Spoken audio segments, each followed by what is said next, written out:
하고 축복합니다. 세상에서 가장 복받은 주인공은 누굴까요?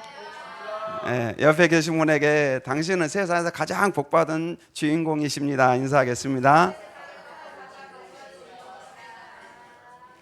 우리 우리 말씀 제목 두 분만 읽어볼까요?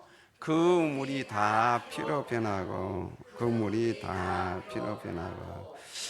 우리가 물이 다 피로 변하면 어떻게 될까? 그래서 이제 제가 주부에다가 한번 구글에다 찾아가지고 나일강의 실제 모습, 그 다음에 피로 변한 나일강의 모습을 이렇게 올려놓았습니다. 또 주보, 항상 제가 주보의 의미가 있습니다. 그 중간에 설교와 관련이 되어 있습니다. 그래서 나일강이 그래서 나일강이 길이가 얼마 정도 되는지 봤더니 나일강의 총 길이가 6,650km랍니다. 그래서 세상에서 가장 긴 강이 나일강이다. 나일강이 가장 긴 강입니다. 물론 여러 나라를 거쳐서 이제 마지막 이집트까지 나일강이 연계돼서 이집트 안에 있는 것은 사실 어떻게 보면 나일강이죠. 그래서 다른 나라는 또 다른 강의 이름을 이렇게 사용하고 있는데, 어쨌든 그 강이 다 피로 변했다라고 이렇게 오늘 성경에 말씀을 하고 있습니다. 오늘 특별히 7장 13절에 보면 바로의 마음에 대해서 이렇게 표현하고 있습니다. 같이 읽어볼까요?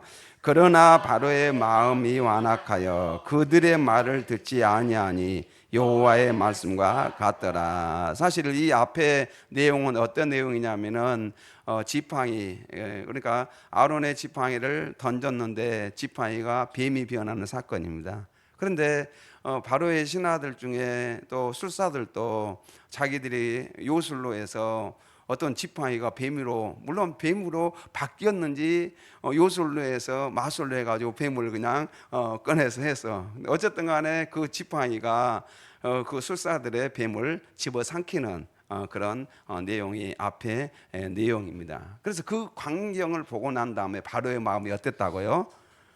완악하다라고 이렇게 해요. 완악하다, 강하게 하다, 굳히다, 견고하게 하다. 그래서 그런 기적을 보면 어떨까요?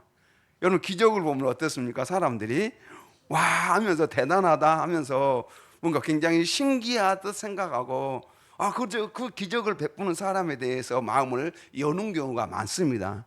그런데 오늘 본문에 보면은 이 바로의 마음은 오히려 더 완악했다라고 이렇게 이야기합니다. 그런데 이제 14절에 보면 바로의 마음을 또 한 번 더 표현해요. 같이 읽어볼까요? 여호와께서 모세에게 이르시되 바로의 마음이 완강하여 백성 보내기를 거절한도다. 그래서 여기서는 이제 하나님께서 바로의 마음이, 앞에는 13절은 완악하다라고 표현하는데 완강하다 이렇게 표현하고 있습니다. 근데 이 완강하다는 그 의미를 보니까 어떤 내용이냐면은 무겁다라는 그런 의미가 있어요. 그 다음에 카베드라는 그런 언어를 쓰고 있는데 무겁다, 두텁다라는 그런 의미입니다. 그러니까 무겁고 두텁다, 또 납덩이와 같다는 거예요.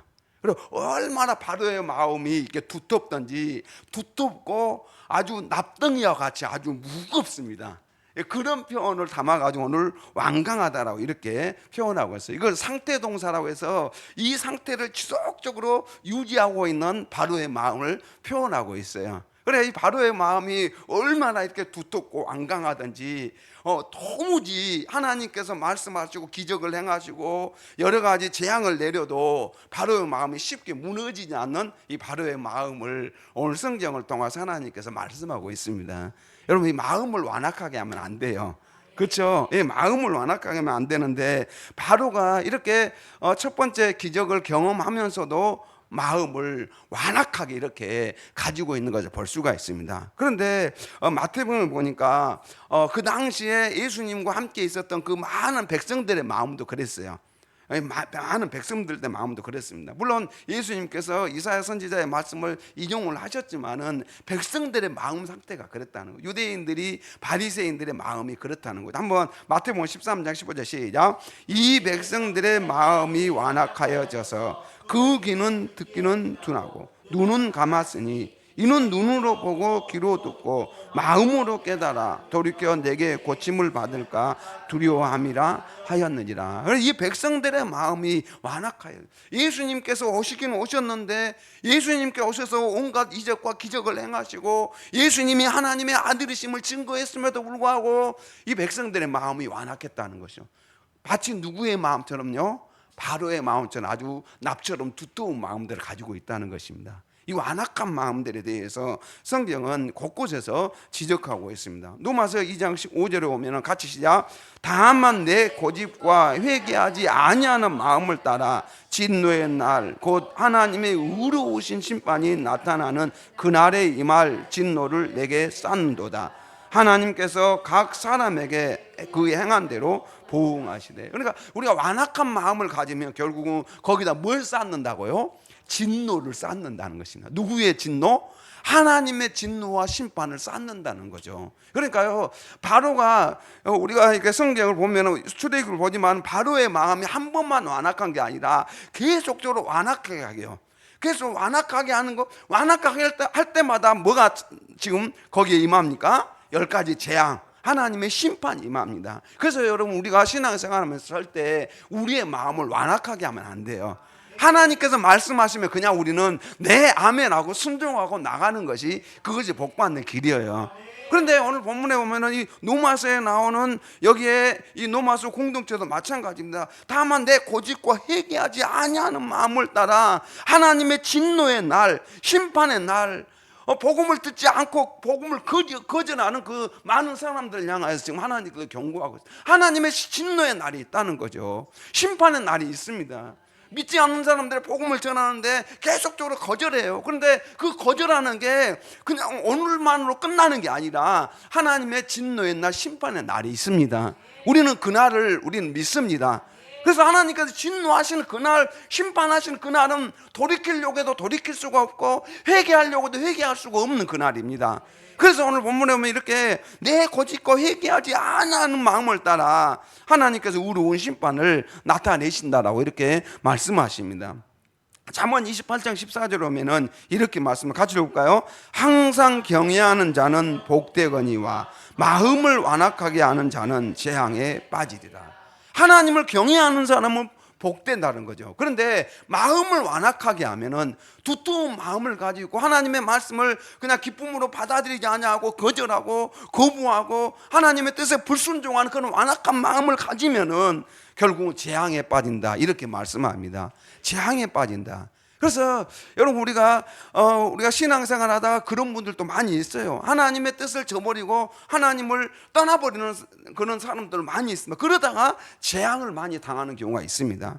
우리 이 잠언 29장 1절 시작. 자주 책망을 받으면서도 목이 곧은 사람은 갑자기 패망을 당하고 피하지 못하리라. 그러니까 자주 책망을 받아요. 책망을 받는다는 것은 어떻게 보면 재앙을 많이 당해요. 자주 책망받고 재앙을 당해요. 재앙을 당하면서도 어떻게 해요? 왜? 바로가 그런 거예요. 바로가 계속적으로 하나님께서 피 재앙 내린 다음에 피 재앙으로 끝나는 거죠. 개구리 재앙 내리고 또 이 재앙 내리고 파리 재앙 내리고 계속적으로 재앙을 내려요. 재앙을 내림에도 불구하고 뭐예요? 마음을 그러면 회개하고 하나님, 제가 잘못했습니다, 이렇게 하고 이스라엘 백성을 보내면 될 것 아니에요. 그런데 더 완악한 마음을 가져요. 그렇게 해서 자주 책망을 받으면서도 목이 곧은 사람은 갑자기 패망을 당하고 피하지 못하리라. 피할 수 없는 재앙을 당한다라고 이렇게 말씀하고 있습니다. 그래서 우리 성도님들, 절대 우리는 하나님의 손에서 벗어날 수 없습니다. 절대 하나님의 손에서 떠날 생각을 하면 안 돼요. 믿습니까? 그래서 사람들은 그래요. 하나님의 손에서 떠날 수 있을 거라 생각하는데 사실은요, 세상 어떤 곳인지 어딜 가든지 거기에 하나님이 계십니다. 하나님의 손 안에 있어요. 믿습니까? 그래서 하나님 우리 안고 일어섬을 다 아셔요. 그래서 우리는요, 절대 하나님의 손을 떠나려고 하는 그 마음 자체로는 포기해야 됩니다. 믿습니까? 네, 그래서 이제 이렇게 이야기합니다. 히브리서 3장 6절부터 8절에 오면 이렇게 말씀합니다. 같이 읽어볼까요? 그러나 그리스도께서는 하나님의 집에서 아들로서 충성하셨습니다. 우리가 소망에 대한 확신과 긍지를 굳게 잡으면 우리는 곧 그분의 가족입니다. 그러므로 성령이 이르신 바와 같이 오늘 너희가 그의 음성을 듣거든 광야에서 심어단 날에 거역하던 것 같이 너희 마음을 완고하게 하지 말라. 아멘. 그래서 하나님의 음성을 듣거든 이스라엘 백성들이 광야에서 시험하던 날에 거역하던 것 같이 너희도 마음을 완고하게 하지 말라는 거죠. 마음을 완악하게 하지 말라는 거예요. 하나님께서 말씀하시면 어떻게 하라고요? 하나님의 음성을 듣거든 순종하면 됩니다. 믿습니까? 하나님께서 말씀하시면 우리는 순종하면 돼요. 거기에 하나님의 은혜와 복이 있습니다. 자, 뿐만 아니라 히브리서 3장 12절 13절에 보면 이렇게 말씀합니다. 같이 읽어볼까요? 형제 여러분 가운데 누구든지 살아계신 하나님을 떠나려는 악한 불신의 마음을 품지 않도록 조심하십시오. 도리어 아직 오늘이라 일컬을 수 있는 그날에 여러분 가운데 누구라도 죄의 속임수로 완고해지지 않도록 서로를 격려하십시오. 아멘. 그러니까 누구든지 살아계신 하나님을 떠나려는 악한 불신의 마음을 품지 않도록 조심하라는 거예요. 근데 이 마음을 어떻게 갖게 되냐면은 이 죄의 속임수로, 이 죄의 속임수, 이 사탄의 속임수로 인하여 사람들이 완고해질 수 있다는 것입니다. 그래서 여러분, 우리가 이 죄의 속임수, 사탄의 속임수로 인하여서 우리의 마음이 완고해지지 않도록 서로를 격려하고 서로 말씀 안에서 말씀 붙들고 살라라고 이렇게 말씀하십니다. 그래서 우리 성도님들이 항상 성령 안에서 하나님의 음성에 귀를 기울이고 하나님의 말씀에 순종하며 사는 그런 주의 백성들 되시길 주님으로 축복합니다. 그것이 복이에요. 그래서 우리는 하나님을 떠나서는 살 수가 없습니다. 자, 그래서 이제 아침이 되어가지고 이제 바로 하나님께서는 모세와 아론에게 이렇게 말씀한, 아침에 너는 바로에게 가라. 보라, 그가 물 있는 곳으로 나오리니 너는 나일 강가에 서서 그를 맞으며 그 뱀 되었던 지팡이를 손에 잡고, 이 뱀 되었던 지팡이를 손에 잡고 가라라고 이렇게 말씀합니다. 그래서 이렇게 강팍하고 안구하고 우둔한 마음을 가진 바로에게 하나님께서 계속적으로 모세와 아론을 보내요. 왜 자꾸 보내실까요? 그렇죠? 이렇게 완고하고 강팍하고 좀 전에 봤지만 납처는 아주 무거운 그런 두터운 그런 마음을 가지고 있어요. 도저히 여러분들도 그러잖아요. 사람들을 상대하면서 이 사람은 도저히 변화될 수가 없는 사람, 도저히 바꿀 수 없는 사람. 그래, 바로가 그런 사람이에요. 도저히 모세가 봐도 아론이 봐도 바로는 바뀔 수 없는 사람입니다. 도저히 바뀔 수 없는 그런 사람인데도 불구하고 하나님께서 계속적으로 누구를 보내요? 모세를 또 아론을 바로에게 보냅니다. 바로에게 이 바로는 낚같이 두터운 그 마음을 깨부수는 작업이 사실은 뭐냐면 10가지 재앙이에요. 그 두터운 마음을 그냥 깨부수는 작업, 하나님의 그 재앙을 통해서 이 바로의 그 두터운 마음들 막 깨부수는 거예요. 그래서 여러분, 우리가 완고한 마음을 가지다 보면은 결국은요 바로처럼 이 재앙을 당하게 되고 그 재앙으로 인하여서 자신이 무너지게 됩니다. 자, 그래서 여호와께서는 자신의 존재를 바로와 그가 다스리는 애굽에 증명하실 때 그것은 자연히 기적을 통해서 할 수밖에 없다는 것을 오늘 성경을 통해서 보여주고 있습니다. 그래서 이제 뱀 되었던 그 지팡이를 손에 잡고 이제 가라라고 이렇게 말씀을 하십니다. 그래서 이제 그에게 이르기를, 히브리 사람의 하나님 여호와께서 나를 왕에게 보내어 이르시되 내 백성을 보내라. 그러면 그들이 광야에서 나를 섬길 것이니라 하였으나 이제까지 내가 듣지 아니하였도다. 이 말을 바로에게 전하라는 거예요.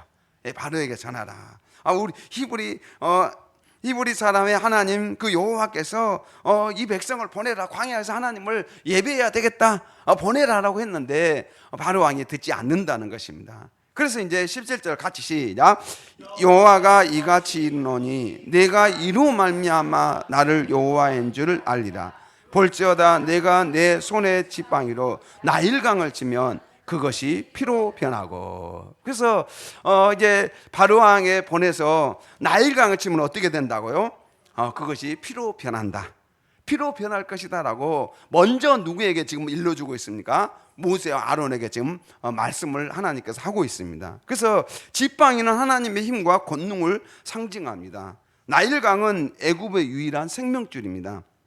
만약 강물이 너무 많아 범람하거나 너무 적어 수위가 이렇게 내려가는 것을 그들에게는 큰 재난으로 이렇게 여겼습니다.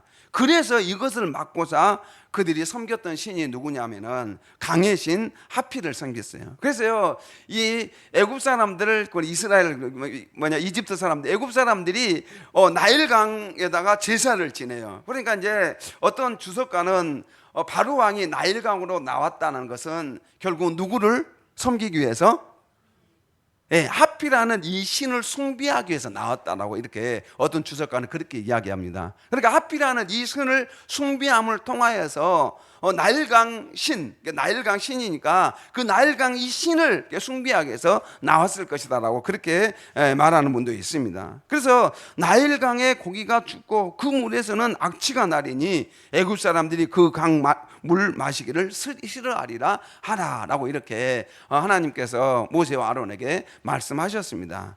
그러면서 이제 이런 말씀을 또 읽어줍니다. 같이 읽어볼까요? 여호와께서 또 모세에게 이르시되 아론에게 명령하기를 내 지팡이를 잡고 내 팔을 애굽의 물들과 강들과 운하와 목과 모든 호수 위에 내밀라 하라. 그것들이 피가 되리니 애굽 온 땅과 나무 그릇들 돌 그릇에 모두 피가 있으리라. 그러니까 지금 나일강뿐만 아니에요. 나일강뿐만 아니라 또 이 애굽 땅, 지금 이집트 땅이 사막지대가 아닙니까? 오아시스들인데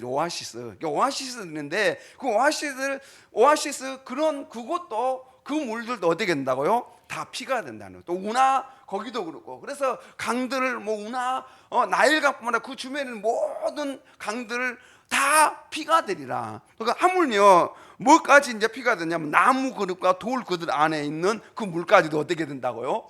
다 피가 되리라. 그러니까 이 이집트 애굽 사람들이 물을 떠났어요. 물을 다 받아놨어. 집에다 물을 받아놨는데 그 그릇 안에 있는 그 물도 뭐가 된다? 다 피가 된다는 거예요. 다 피가 된다라고 이렇게 성경을 통해서 말씀하고 있습니다. 그래서 이제 모세와 아론이 여호와께서 명령하신 대로 바로에게 갑니다. 바로와 그의 신하들 목전에서 지팡이를 들어 나일강을 치니 그 물이 어떻게 됐습니까? 다 피로 변하고. 여러분, 지팡이를 들어서 쳤는데 물이 어떻게 됐다고요? 다 피로 변하고. 여러분, 이게 가능합니까? 가능합니까? 불가능합니까? 어떻게 지팡이를 쳤는데 강물이 전체가 피로 변하고 집 안에 있는 그릇 안에 담겨져 있는 물도 다 피로 변했어요. 여러분, 오늘 여러분들 집에 가서 물 꼭 확인해 보세요. 네. 물 떠났는데 그 물이 다 피로 변했다는 거죠. 그러니까 이 애굽 사람들이 물을 마시려고 하는데 어제까지 마셨고 아침까지 마셨는데 이 물이 다 어떻게 뭘로 변했어요? 다 빨간 피로 변했어요. 그냥 단순한 거라 정말 피로 변한 거예요. 정말 피로. 피로 끈적끈적한 피로 변해버렸다라고 이렇게 말씀을 하고 있습니다. 그래서 여호와 하나님께서 강을 치시니 그 물이 다 피로 변해버린다는 것이죠. 하나님께서 강을 치시니 그 물이 어떻게 됐다?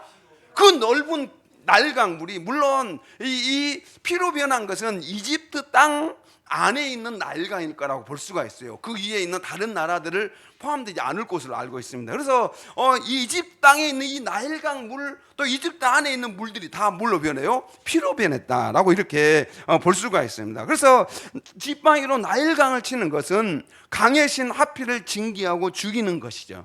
이 강의 신 하필을 어떻게 한다고요? 징계하고 죽이는 것을 의미합니다. 그래서 피로 변했다는 것은 그 신이 어떻게 됐다? 죽었다는 거예요. 그러니까 아마 이 애굽 왕 이 바로가 나와서 그 신을 숭배하려고 하는데 그 신이 어떻게 됐어요?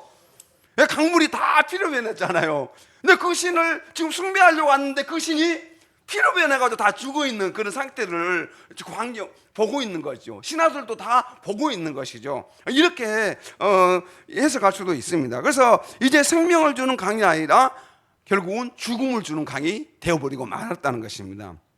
그래서 이제 21절에 오면 같이 읽을까요? 나일강의 고기가 죽고 그 물에서는 악취가 나니 애굽 사람들이 나일강 물을 마시지 못하며 애굽 온 땅에는 피가 있으나. 그래서 애굽 사람들 나일강의 고기가 어떻게 됐다는, 결국은 다 죽었다는 거죠. 그래서 다 죽었음을 통하여서 나일강이 정말 뭘로 변했다?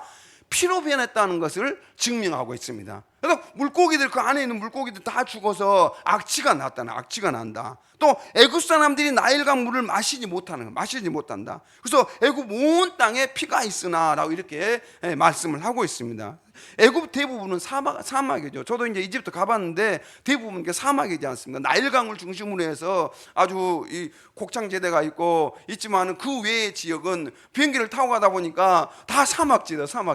이게 사막지대예요. 그러니까 그런 사막인데 사막 중간중간에 크고 작은 오아시스들이 있는데 이런 모든 물까지도 다 피로 변했다라고 이렇게 성경은 말씀하고 있습니다. 그래서 이제 애굽 요술사들도 자기들의 요술을 부려요. 같이 한번 읽을까? 시작. 애굽 요술사들도 자기들의 요술로 그와 같이 행하므로 그 듣지 아니야. 여호와의 말씀과 같더라. 요술사들도 요술을 행했어요. 요술사들이 지팡이를 뱀으로. 근데 뱀을 지팡으로 바꿨는지는 잘 몰라요. 근데 어쨌든 뱀도 지팡으로 바꾼 것 같아요. 어쨌든 간에 요술사들도 요술로 행했습니다. 그런데 요술사들은 오염된 나일강 물을 온 상태로 회복시킬 수는 없었어요. 그들은 회복시킬 수는 않고 오히려 모세와 아론이 행한 일을 흉내만 내고 있었다는 사실을 알 수가 있습니다. 그러니까 요술사들도 자기들 요술로 어느 정도에서 이 바로의 마음이 요술사들의 그 요술을 보면서 그럼 요술사들나 지금 저렇게 나일강이 물이 피로 변하는 거나 다 똑같네 하면서 더 오히려 마음이 완악해졌다라고 이렇게 표현하고 있습니다. 그래서 당시 애굽에 있었던 이 재앙들에 대해서 기록해 놓은 이 목록 속에 이런 내용이 언급되어 있습니다. 그래서 진실로 강물이 피가 되었구나. 만일 어떤 사람이 그것을 마시게 된다면 그 사람은 인간이기에 그것을 거절할 것이고 목말라 물을 찾게 될 것이다. 그래서 당시 문헌에 이런 내용이 나왔다는 사실을 이렇게 한 주석학자가 이렇게 올려놓은 것을 보았습니다. 그래서 당시 이것은 실제적인 역사적인 사건이었다는 사실을 우리가 확인할 수가 있습니다. 어떻게 하면 이 강이 피로 변할 수가 있을까? 자, 그래서 우리 23절 같이 읽을까? 시작. 바로가 돌이켜 궁으로 들어가고 그 일에 관심을 가지지도 아니하고. 바로가 궁으로 들어가면서 그 일에 대해서 애굽 사람들이 뭐 하고 있어요? 다 지금 물을 구하기 위해서 땅을 파고 있어요. 땅을 파서 물을 구했다는 말은 성경에 기록되지 않아요. 어떻게 됐는지에 대해서 그 뒤로는 기록되지 않지만은 바로 왕은 전혀 관심도 없어요. 지금 이 애굽 사람들이 땅을 파고 물을 구하는데 그것에 대해서 전혀 관심이 없는 그런 모습을 보여주고 있습니다.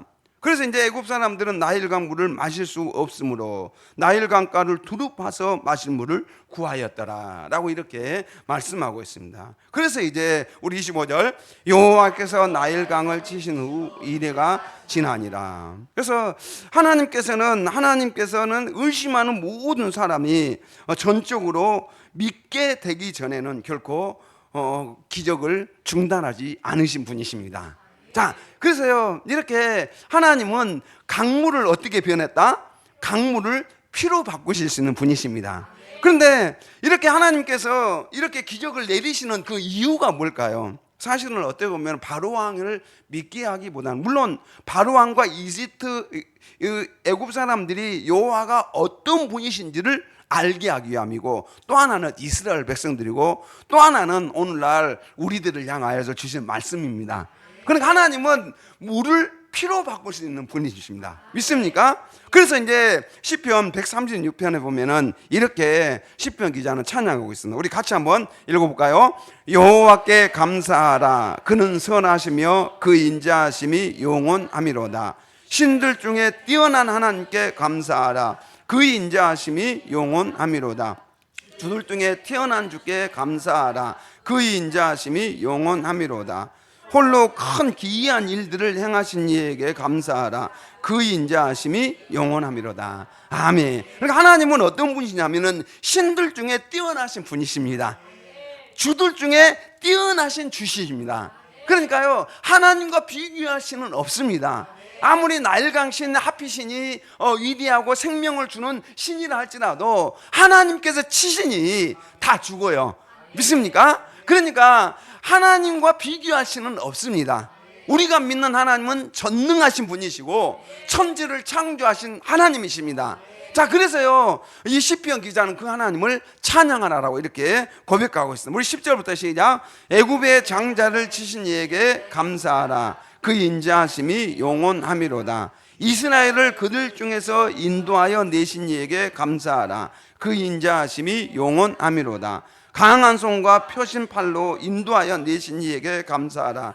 그 인자하심이 영원하미로다. 아멘. 우리가 믿는 하나님이 이런 분이라는 거예요. 그런데 우리가 신약에 보면요 이 사건과 비슷한 내용이 또 나와요.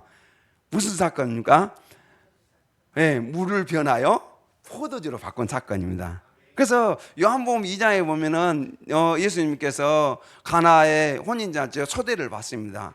초대를 받아서 이제 한참 혼인잔치가 물이 익어가고 있는데 포도주가 떨어졌어요. 그래서 예수님 어머니 마리아가 예수님께 부탁을 합니다.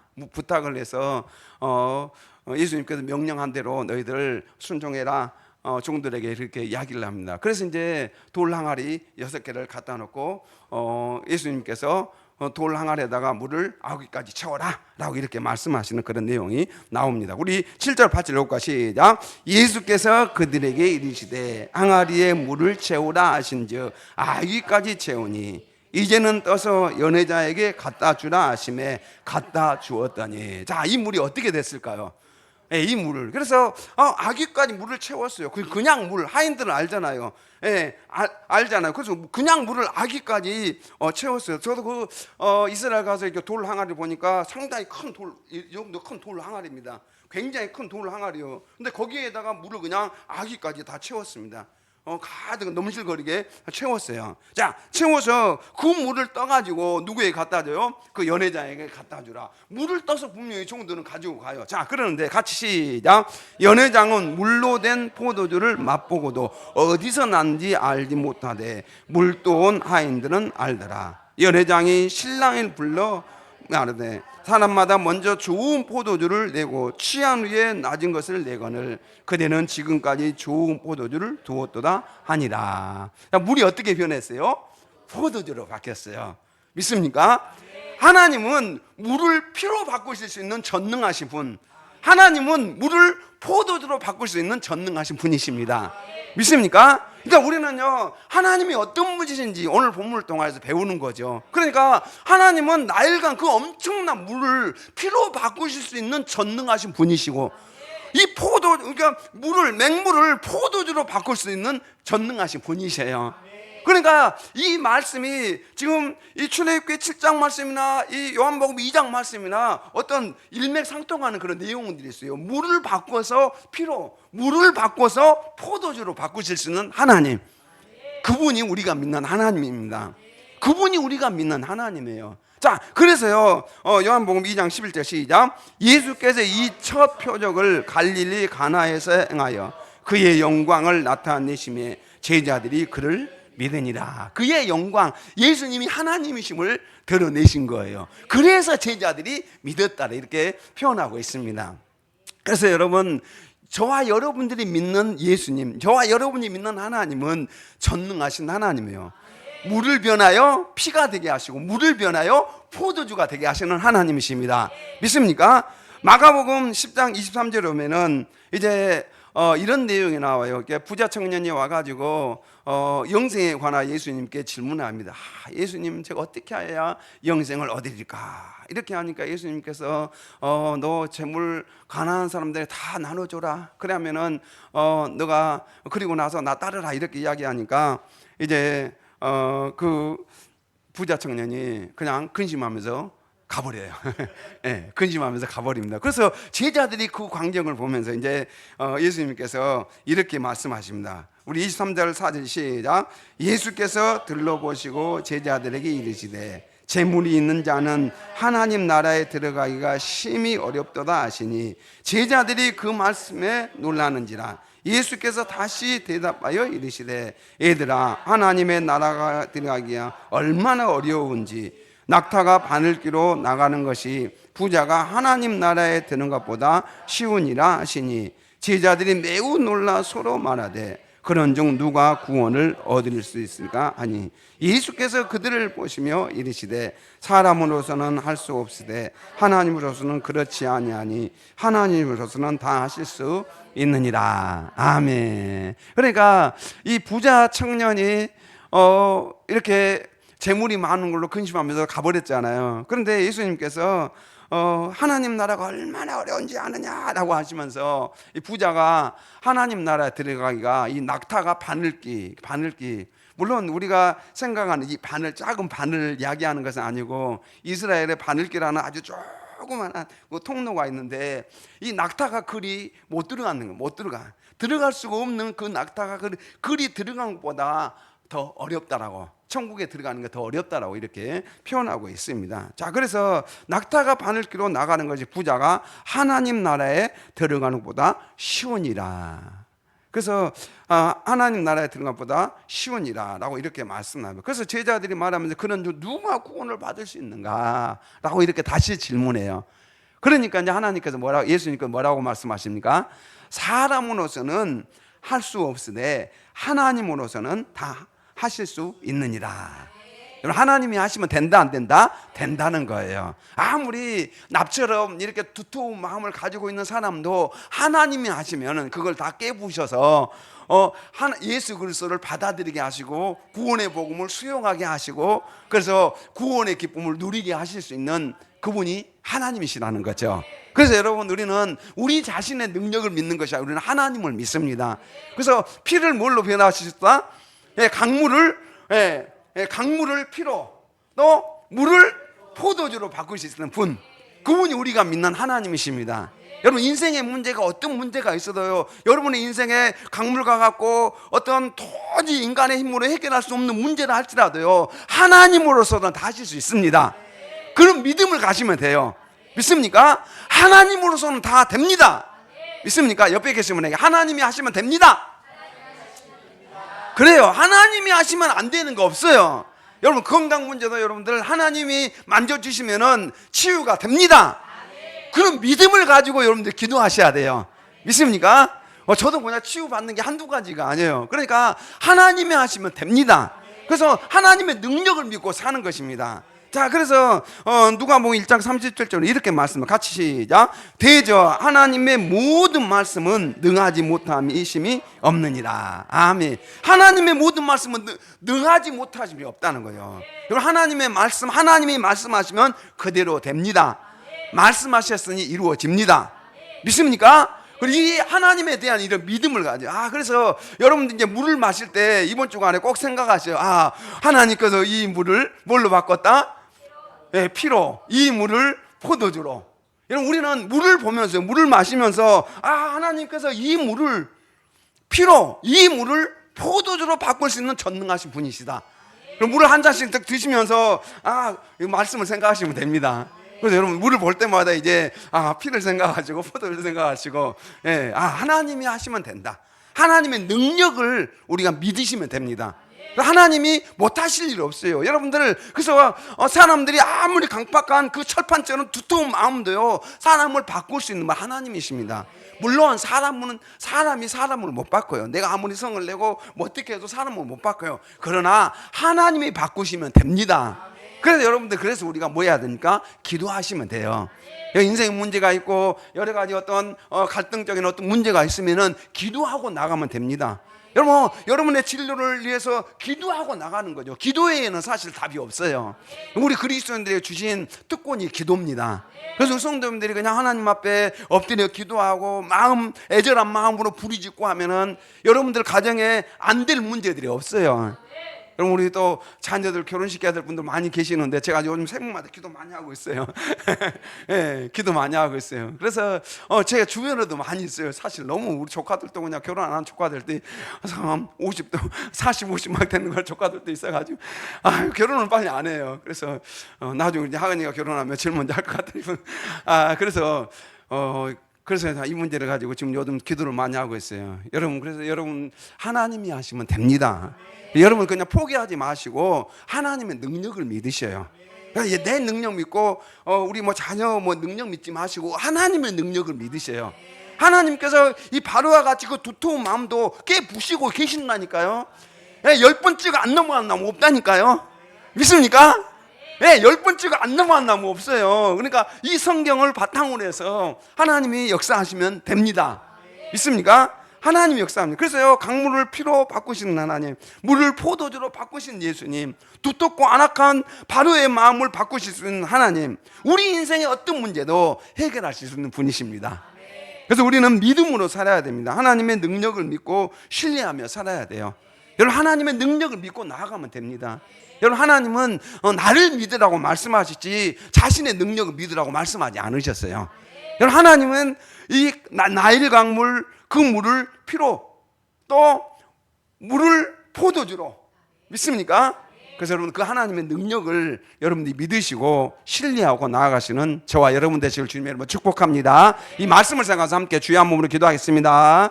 주여, 주여 감사드립니다. 하나님은 전능하신 하나님이십니다. 하나님